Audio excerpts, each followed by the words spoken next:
नमस्कार, अपना हिमाचल देख रहे हैं आप। आपके साथ मैं हूं खुशबू पांडे। अपना हिमाचल में तमाम खबरों की बात करेंगे, लेकिन इससे पहले कि आपको एक बड़ी जानकारी दे दे, बड़ी जानकारी सामने आ रही है।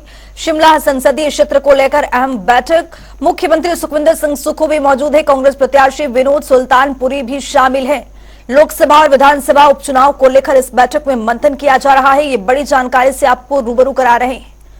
लोकसभा और विधानसभा उपचुनाव को लेकर रणनीति तैयार की जाएगी, मंथन किया जाएगा। शिमला संसदीय क्षेत्र को लेकर अहम बैठक, और इस बैठक में लोकसभा चुनाव को देखते हुए यहां पर रणनीति तैयार की जाएगी। बैठक में मुख्यमंत्री सुखविंदर सिंह सुक्खू की अध्यक्षता में यह बैठक चल रही है।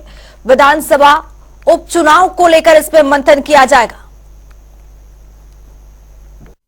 कल ही हमारी मंडी पार्लियामेंट की बैठक हुई थी और मंडी पार्लियामेंट की बैठक में हमने जो विधानसभा क्षेत्र के ओपिनियन लीडर होते हैं, जो अपने विचार रखते हैं, हमारे कांग्रेस पार्टी के संगठन के पदाधिकारी, उनसे विस्तृत चर्चा की। और विस्तृत चर्चा करने के बाद आज हमारी शिमला लोकसभा क्षेत्र के प्रत्याशी श्री विनोद सुल्तानपुरी जी, जो यहाँ से है, शिमला पार्लियामेंट के सभी ब्लॉक कांग्रेस कमेटी के अध्यक्ष, जिला कांग्रेस कमेटी के अध्यक्ष, जिला परिषद के सदस्य, पूर्व हमारे विधायक, वर्तमान विधायक, वर्तमान मंत्री, सबकी बैठक प्रदेश अध्यक्ष जिन्हें अभी बुलाई है। तो हमने उस बैठक में चर्चा करेंगे और चर्चा करने के बाद शिमला में, क्योंकि मंडी की रणनीति अलग होगी और शिमला की रणनीति अलग होगी, अपने इलाके को कैसे आगे ले जाना है इसके ऊपर हम पूरा मंथन भी कर रहे हैं। और जो इसमें कमी रही है पिछले, मैं समझता हूँ जो हमारे रिप्रेजेंटेटिव एज एमपी रहे हैं, उन्हें बहुत बड़ा मैंडेट मिला था, पर मुझे लगता है उन्होंने अपनी बात सही तरीके से पार्लियामेंट में नहीं रख पाए। इस तरह का जो गैप है वो नहीं रहेगा और निडरता से शिमला पार्लियामेंट की बात रखी जाएगी। तो एक और बड़ी जानकारी सामने आ रही है, उससे भी आपको अपडेट करवाएंगे। बड़ी जानकारी, लोकसभा चुनाव के बीच कांग्रेस को एक और झटका लगा है। ये बड़ी जानकारी, बड़ा अपडेट, बीजेपी में शामिल हुए हैं तजिंदर सिंह बिट्टू। तो वहीं आपको बता दें, प्रदेश प्रभारी सचिव के पद पर तैनात थे बिट्टू, आज ही दिया है कांग्रेस के प्राथमिक सदस्यता से इस्तीफा। ये बड़ी जानकारी, बड़ा अपडेट। अभी भी दल बदल की राजनीति लगातार देखी जा रही है। एक दल से दूसरे दल में नेता जा रहे हैं, बीजेपी में शामिल हुए हैं तजिंदर सिंह बिट्टू। तो वहीं आपको बता दें कि प्रदेश प्रभारी सचिव के पद पर तैनात थे बिट्टू, और ये तस्वीर भाजपा में शामिल होते हुए नजर आ रहे हैं। मैं बहुत इमोशनल हूं कि कांग्रेस पार्टी को मतलब ऐसे छोड़ना पड़ा कि वहां पे ऐसे सर्कमस्टांसेस बन गए। और मैं आपको बताऊं कि 35 साल इस पार्टी में मैंने लगाए हैं, तकरीबन 35 साल लगा लिए इस पार्टी में। और आज मेरे को लगता है कि वो जो मुद्दों से भटक चुकी है कांग्रेस पार्टी, और मैं खिलाफ नहीं किसी से बोलना चाहता, मैं इतना टाइम इस पार्टी में उसमें गुजारा है, तो मैंने पंजाब के भले के लिए, पंजाब के लिए सोचा और मैंने ये भारतीय जनता पार्टी ज्वाइन की। बीजेपी मैंने सारा स्टडी किया है। आज पंजाब में अगर कोई सही अल्टरनेटिव है जो पंजाब के लोगों के लिए, पंजाब की तरक्की के लिए जो पार्ट प्ले कर सकता है, तो वो भारतीय जनता पार्टी है। मोदी जी हैं, अमित शाह जी हैं, नड्डा जी हैं, और इनकी जो तिकड़ी है, जो इन तीनों की, उसमें पंजाब का भला होने जा रहा है। मैं आपको ये पक्की बात कह रहा हूं। खबरों में आगे बढ़ेंगे, जहां एक और प्रदेश प्रभारी सचिव तजिंदर बिट्टू ने कांग्रेस के हाथ और साथ दोनों ही छोड़ दिया है, तो दूसरी ओर गंगूराम मुसाफिर ने कांग्रेस का हाथ एक बार फिर से थाम लिया है। करीब 1.5 साल बाद गंगूराम मुसाफिर ने कांग्रेस में वापसी की है। ये वही गंगूराम मुसाफिर हैं जिन्होंने 2022 के विधानसभा चुनाव में कांग्रेस से बगावत कर पंचायत से निर्दलीय प्रत्याशी के तौर पर चुनाव लड़ा था। बहरहाल लोकसभा चुनाव के बीच अपनी पार्टी छोड़कर दूसरी पार्टियों में जाने का सिलसिला लगातार जारी है, जिसको लेकर प्रतिभा सिंह का बयान भी सामने आया है। उन्होंने गंगूराम मुसाफिर की वापसी को बेहद अहम बताते हुए पार्टी की ओर मजबूती से लड़ने का दावा भी किया है। मुसाफिर जी जिन्होंने पिछली मर्तबा इलेक्शन लड़ा था एज इंडिपेंडेंट, तो उनकी वापसी बहुत ज़रूरी थी। आज उन्होंने वापसी की है और हम इस बात से गौरवान्वित है कि सभी हमारे वरिष्ठ उस क्षेत्र के कांग्रेस के कार्यकर्ता बहुत खुश है और वो बहुत देर से चाह रहे थे कि मुसाफिर साहब की वापसी हो। आज उन्होंने वापसी की है अपने सारे दल बल के साथ, तो आज हम उनका स्वागत करते हैं पार्टी में। और मुझे पूर्ण विश्वास है कि सभी कार्यकर्ता हमारे एकजुट होकर हमारे जो कैंडिडेट है यहाँ से सुल्तानपुरी जी, उनको जिताने के लिए भरसक प्रयास करेंगे। सभी अपने अपने फील्ड में काम करेंगे और हम इसको सीट को भारी बहुमत से जीतकर कांग्रेस पार्टी की झोली में डालेंगे।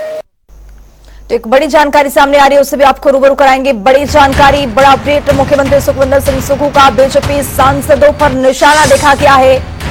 तो वहीं मुख्यमंत्री सुखविंदर सिंह सुक्खू का बीजेपी सांसदों पर एक बार फिर से निशाना देखा है। लगातार हमला बोलते हुए नजर आए हैं। दिल्ली में हिमाचल की आवाज न उठाने के गंभीर आरोप लगाया है मुख्यमंत्री सुखविंदर सिंह सुक्खू ने। प्रदेश में आपदा के वक्त भी बीजेपी सांसदों ने समर्थन नहीं किया है, मुख्यमंत्री की ओर से कहा गया है। तो मुख्यमंत्री सुखविंदर सिंह सुक्खू ने बीजेपी पर गंभीर आरोप मढ़ा है। उन्होंने कहा है कि आपदा के समय भी जो सांसद थे वो बिल्कुल दिल्ली में जाकर किसी तरह की कोई बात नहीं बताए कि यहाँ पर आपदा की स्थिति बनी हुई है। पार्टी रुकवाने का काम करती है, चाहे वो ओल्ड पेंशन स्कीम है उसको रुकवाने का काम किया, चाहे 1500 रुपया उसको रुकवाने का काम किया, चाहे आपदा में हमें जो स्पेशल रिलीफ पैकेज मिलना था उसमें तीनों सांसद जो चुनकर गए हुए थे, उसमें हमारे सुरेश कश्यप भी चुनकर गए थे। हम उनसे ये भी पूछना चाहते जो तीनों सांसद चुनकर गए थे कि स्पेशल रिलीफ पैकेज को रुकवाने का काम अगर किसी ने किया तो इन भारतीय जनता पार्टी ने किया। क्योंकि जयराम ठाकुर जी ने जब प्रस्ताव लाया आपदा पर चर्चा का और हमने बोला आपदा के प्रस्ताव के समर्थन में आप लोग खड़े होइए, तो वो खड़े नहीं हुए, पूरा विधायक दल बैठा रहा। और तीनों सांसदों से ये सवाल पूछा जाना चाहिए कि क्यों आप देश के प्रधानमंत्री और गृह मंत्री से एक मेमोरेंडम लेके हिमाचल के लिए स्पेशल आपदा राहत पैकेज के लिए क्यों नहीं मिले।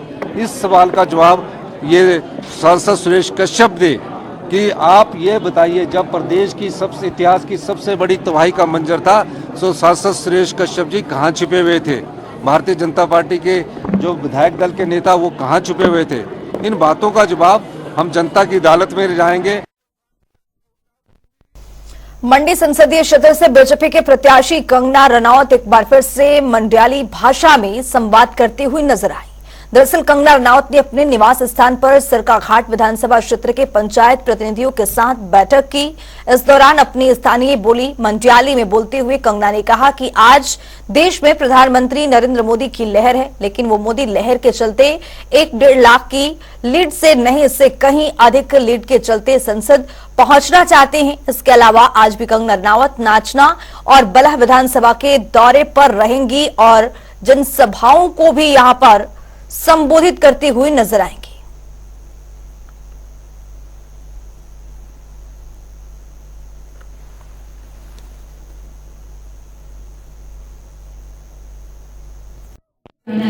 मोदी जी की पूरी लहर चलेगी, पूरे देश की चलेगी से लहर अगर इसी चलेगी तब के आई थी ना लहर अगर हम जो 1 या 1.5 लाख थे अगर हम जो नो गई जीत मिल भी जाती लोग कहना कोई बोलते मोदी जी की लहर थी, लेकिन तीनों भी पता लगने लगे ये मोदी जी की लहर थी, कमरा जो कोई सपोर्ट नहीं मिलेगी अब हिमाचल प्रदेश और इससे क्या ना मेरा काम का मेरा तरीका मेरी इम्पोर्टेंस सब कम हो जाएगी ये मामले जो मेरा हिमाचल प्रदेश के लाहौल स्पीति में ऊंचाई वाले क्षेत्रों में भारी बर्फबारी बारिश हुई है। बता दें कि केलांग में 5 से 6 इंच, जबकि ऊंचाई वाले क्षेत्र में 1 से 1.5 फुट तक बर्फबारी हुई है। खराब मौसम और बर्फबारी से जिले में लोगों को अप्रैल के महीने में भी ठंड से निजात नहीं मिल पा रही है। वहीं दूसरी लगातार हो रही बर्फबारी से मनाली और लेह की सड़कों से बर्फ हटाने का कार्य भी प्रभावित हुआ है।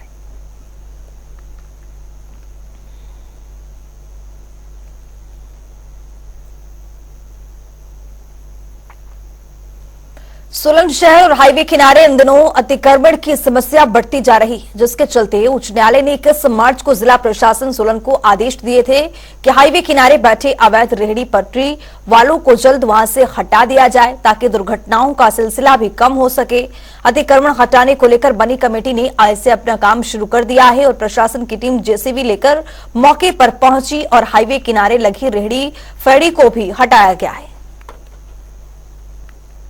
हमारे 21 मार्च को माननीय जो उच्च न्यायालय है उससे आदेश हुए थे हमें कि जो भी एनएच के अलॉन्ग साइड जितनी भी वो हैं एनक्रोचमेंट्स हैं, इलीगल पार्किंग्स हैं और अनऑथराइज जो वेंडर बैठे हैं उनको हटाया जाएगा। तो उसी के तहत आज ये मुहिम चलाई गई है।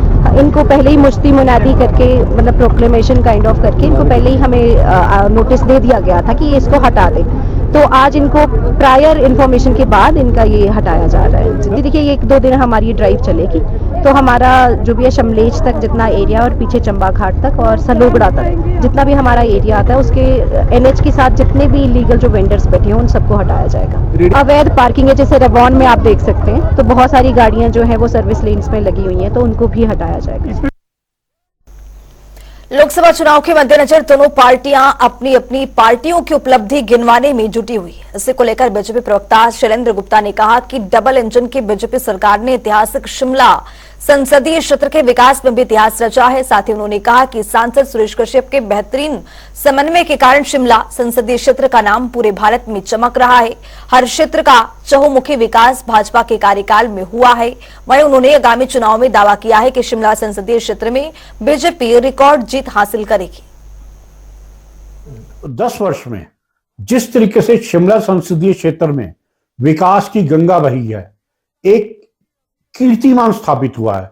अब आप ये देखिए जो मेडिकल डिवाइस पार्क है जो बद्दी में बनने जा रहा है, नालागढ़ बद्दी में जो बन रहा है, उसके लिए 5000 करोड़ का प्रावधान किया गया है और वो कार्य चल रहा है। चंडीगढ़ जो बद्दी रेल लाइन है उसमें 1540 करोड़ रुपए की जो से बनने की तैयारी में है। जो सुन्नी पावर प्रोजेक्ट है 382 मेगावाट का, उसमें 2614 करोड़ रुपए आ चुके हैं।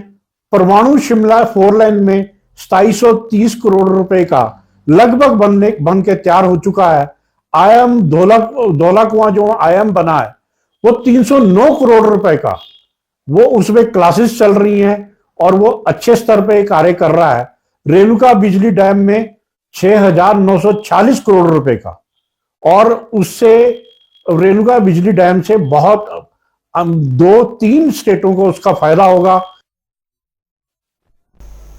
तो एक और बड़ी जानकारी सामने आ रही है, उससे भी आपको रूबरू कराएंगे। बड़ी जानकारी, बड़ा अपडेट आपके सामने। अभिषेक सिंघवी की याचिका पर हाईकोर्ट में सुनवाई चल रही है। राज्यसभा चुनाव से जुड़े मामले पर सुनवाई, ये बड़ी जानकारी शिमला से आपको दे रहे हैं। सिंघवी ने लॉटरी सिस्टम को चुनौती दी है। हाईकोर्ट ने हर्ष महाजन को नोटिस भी जारी किया है। 23 मई को मामले की अगली सुनवाई होगी। ये बड़ी जानकारी शिमला से आपको दे रहे अभिषेक सिंघवी की याचिका पर हाईकोर्ट में सुनवाई। राज्यसभा चुनाव से जुड़े ये पूरा मामला, इस मामले पर सुनवाई। सिंघवी ने लॉटरी सिस्टम को चुनौती दी थी। वहीं आपको बता दें कि हाईकोर्ट ने हर्ष महाजन को नोटिस भी जारी किया है। 23 मई को मामले की अगली सुनवाई होगी इस पूरे मामले में। तो राज्यसभा चुनाव से जुड़े मामले पर सुनवाई होगी 23 मई को। सिंघवी ने लॉटरी सिस्टम को भी चुनौती दी है। लोकसभा चुनाव को लेकर आरोप प्रत्यारोप का सिलसिला जारी है। इसे को लेकर सोलन जिला अध्यक्ष शिव कुमार ने शिमला से बीजेपी प्रत्याशी पर गंभीर आरोप लगाए। उन्होंने कहा है कि सुरेश कश्यप हिमाचल के कमजोर प्रत्याशी हैं। उन्होंने आरोप लगाते हुए कहा कि सांसद सुरेश कश्यप जनता के बीच नहीं पहुंचे। उन्होंने सोलन और सिरमौर की काफी अनदेखी की है। साथ ही कांग्रेस की जीत का दावा किया है। वहीं जिला अध्यक्ष शिव कुमार ने कहा है कि राजीव बिंदल कांग्रेस प्रत्याशी विनोद सुल्तानपुरी पर टिप्पणी कर रहे हैं, लेकिन वे नहीं जानते कि शिमला लोकसभा में उनका विधानसभा चुनाव के बाद फिर हार का सामना करना पड़ेगा। समझता हूं बिंदल जी का ऐसा कहना शायद उन्हें शोभा नहीं देता, और इससे पूर्व में भी इस तरह की बातें वो करते रहे। जब हमारे अजय सोलंकी जो वहां से विधायक है नाहन से, इनके खिलाफ जब उनको टिकट दिया था तो ये नाहन में भी यही बोला करते थे कि इसको बलि का बकरा बना दिया। और बलि किसकी लगी ये अजय सोलंकी ने बता दिया, और अब बलि यहाँ किसकी लगेगी ये विनोद सुल्तानपुर जी बताएंगे।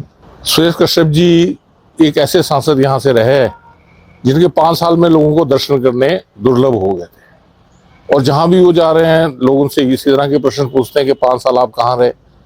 मैं समझता हूँ इनके जो कार्यकर्ता हैं, भाजपा के कार्यकर्ता, वो भी उनको पकड़ रहे हैं कि आप 5 साल कहाँ रहे, क्या काम किया, किस मुंह से हम वोट मांगे। तो मैं समझता हूँ वो भाजपा के सबसे यहाँ कमजोर उम्मीदवार साबित होंगे। हिमाचल प्रदेश में सबसे अधिक लाइसेंसी हथियार जिला कांगड़ा में है। ऐसे में आंकड़ों पर नजर दौड़ाए तो करीब 18,000 हथियार लोगों के पास है। लोकसभा चुनाव के मद्देनजर सभी हथियारों को जमा करवाने की प्रक्रिया शुरू हो चुकी है। जिला कांगड़ा में 4,000 हथियार जमा हो चुके हैं। साथ ही जिला पुलिस ने चुनाव के मद्देनजर हथियार जमा करवाने के लिए 10 अप्रैल तक की समयावधि तय की है। चुनाव के दौरान हथियार जमा करवाना आदर्श आचार संहिता के मद्देनजर अनिवार्य है। इस संबंध में जिला प्रशासन की ओर से आदेश भी जारी किए गए हैं और उल्लंघन करने पर आईपीसी की धारा 188 के तहत एफआईआर दर्ज होती है। हमारे ज़िला में लगभग 18,000 वेपन्स जो हैं उनके लाइसेंस रजिस्टर्ड हैं डीसी ऑफिस के साथ, और ये प्रदेश में सबसे हाईएस्ट नंबर है किसी भी ज़िले के लिए। उसको जब हमने स्टडी किया तो लगभग 1000 ऐसे वेपन्स हमें मिले जिनकी एंट्रीज तो यहाँ पे है, लेकिन जो लोग हैं वो अन्य डिस्ट्रिक्ट से, अन्य स्टेट्स के, उनके लाइसेंसेस यहाँ बने थे लेकिन अब वो यहाँ से प्रस्थान कर गए हैं। और कुछ एंट्रीज में डुप्लीकेशन या कुछ ऑलरेडी जो हैं डिपॉजिटेड वेपन्स भी हमने इसमें छाने हैं। तो अभी लगभग जो हमारा बैलेंस बचता है वो लगभग 16,500 वेपन्स जो हमें जमा करने हैं ज़िला भर में। उसमें से लगभग 12,000 वेपन्स आज सुबह तक हो चुके हैं और ये लगातार एक प्रक्रिया जारी है। कुछ लोगों को हमने नोटिस भी इशू किए हैं क्योंकि वो बार बार पुलिस के कहने से वो वेपन्स अपने डिपॉजिट नहीं करवा रहे हैं। कुछ लोगों ने हमसे रिक्वेस्ट की है कि वो भी एरिया में नहीं है, बाहर हैं, कहीं विजिट कर रहे हैं, हफ्ते भर में वापस आएंगे तो जमा करेंगे। तो हिमाचल प्रदेश के बिलासपुर स्थित शक्तिपीठ श्री नैना देवी में चैत्र नवरात्र के उपलक्ष्य पर देश भर से लाखों की संख्या में श्रद्धालुओं ने मां नैना देवी के दरबार में शीश नवाया, जिसमें 9 अप्रैल से 17 अप्रैल तक चले चैत्र नवरात्रों के दौरान पंजाब, हरियाणा और दिल्ली सहित देश भर से 3,50,000 श्रद्धालुओं ने माता रानी के दरबार में माथा टेककर अपने परिवार के सुख समृद्धि की कामना की।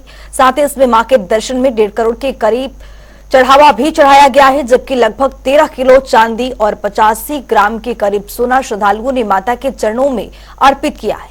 इसके अलावा काफी संख्या में विदेशी मुद्रा भी श्रद्धालुओं ने माता के चरणों में चढ़ाई है। सभी को बड़े हर्ष के साथ सूचित किया जाता है कि माता श्री नैना देवी के दरबार में चैत्र नवरात्रे 2024 जो है बड़े ही सुख शांति और खुशीपूर्ण माहौल में जो है वो संपूर्ण हुए हैं।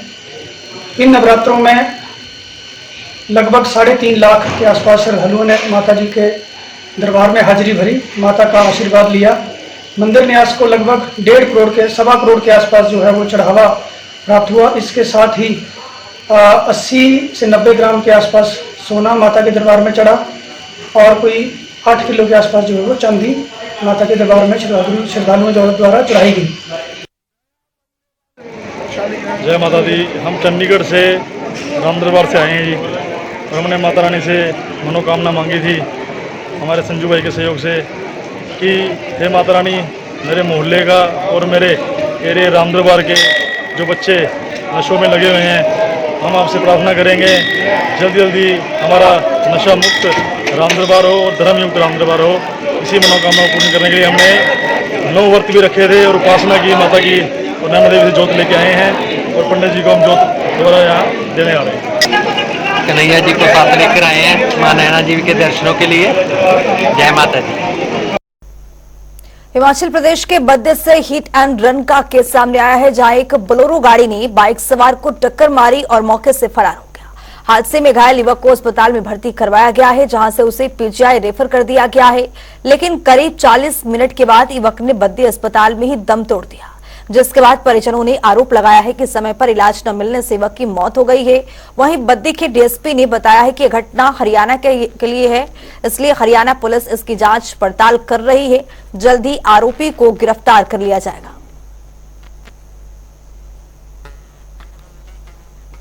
करके बद्दी से ना आ रहा था और नानकपुर पंप पे ना उतर गया वहां पे, और वो घर को जा रहा था सर। ये HB 12 गड्डी है ना 1905 5509 सर, इसने उसको टक्कर मारी और वो इसको घड़ीसते हुए वहां तक ले गई। वो थे यही गाड़ी है जी, BSNL वालों की है बद्दी में, ये BSNL वालों की गाड़ी है ये। तो इसके बाद में इन्होंने क्या करा, तो ये कभी कहीं इन्होंने ज्यादा टाइम लगा दिया, तो इन्होंने यहाँ पे बद्दी में रेफर किया हॉस्पिटल में, तो बद्दी जाके तो जहाँ पे इस मैडम ने बोला कि हमने ना वहाँ पे पीजे में रेफर करना पड़ेगा ना, तो इसने क्या करा, ये बंदे दोनों, ये ड्राइवर जो इसके साथ वाला एकदम से वहां से फरार हो गई। उसके बाद में 1 घंटा ये ठीक था, अगर ये पीजे में रेफर हो जाता तो इसकी जान बच जाती। सर हम कार्रवाई ये चाहते हैं कि इसके ऊपर 302 का पर्चा होना चाहिए दर्ज। शिमला संसदीय सीट पर कौन विजय हासिल करेगा, इसको लेकर कांग्रेस और बीजेपी दोनों ही दावेदारी कर रही है और दोनों पार्टियों का कहना है कि उनकी पार्टी ही विजयी रहेगी। कांग्रेस प्रवक्ता कुशल जेठी भी आज ऐसे ही दावा करते हुए नजर आए। उन्होंने कहा कि सुरेश कश्यप ने विकास के नाम पर कुछ भी नहीं किया और अपने क्षेत्र की पूरी तरह से अनदेखी की, इसलिए अब उनका दोबारा जीतना संभव नहीं है। सुरेश कश्यप पिछले 5 साल मौका दिया लोगों ने, 5 साल वो मेंबर ऑफ पार्लियामेंट रहे हैं शिमला पार्लियामेंट के अंदर, लेकिन वो कहीं गए नहीं। उन्होंने कहीं लोगों के दुख सुख में खड़े नहीं हुए, कहीं त्रासदी में नहीं खड़े हुए। उन्होंने सांसद निधि जो मिलती है वो कहाँ खर्च करी है, इस चीज का हिसाब जब वो मांग रहे हैं। उनको भारतीय जनता पार्टी के कार्यकर्ता नहीं पहचान रहे, क्योंकि जब गए नहीं लोगों के बीच में, अपने कार्यकर्ताओं के बीच में नहीं किए, लोग उनको पहचान नहीं रहे। इसका जो मुझे लगता है कि जनता ने अपना मन बना लिया कि वो विनोद सुल्तानपुरी को भारी मतों से शिमला पार्लियामेंट सीट से मेंबर ऑफ पार्लियामेंट बनाएंगे। एक एनर्जेटिक लड़का हिमाचल प्रदेश ने दिया यार, हिमाचल प्रदेश कांग्रेस ने दिया, शिमला पार्लियामेंट कैंडिडेट, नौजवान पढ़ा लिखा लड़का और बड़ा नम्र व्यक्ति है, हर एक का आदर वो व्यक्ति करता है और हर एक के दुख सुख में खड़ा होता है, और मुझे लगता है कि भारी मतों से वो शिमला पार्लियामेंट से विजय हासिल करेगा। तो इस बुलेटिन में अभी के लिए इतना ही। देश और दुनिया के तमाम खबरों के लिए बने रहिए जनता टीवी के साथ।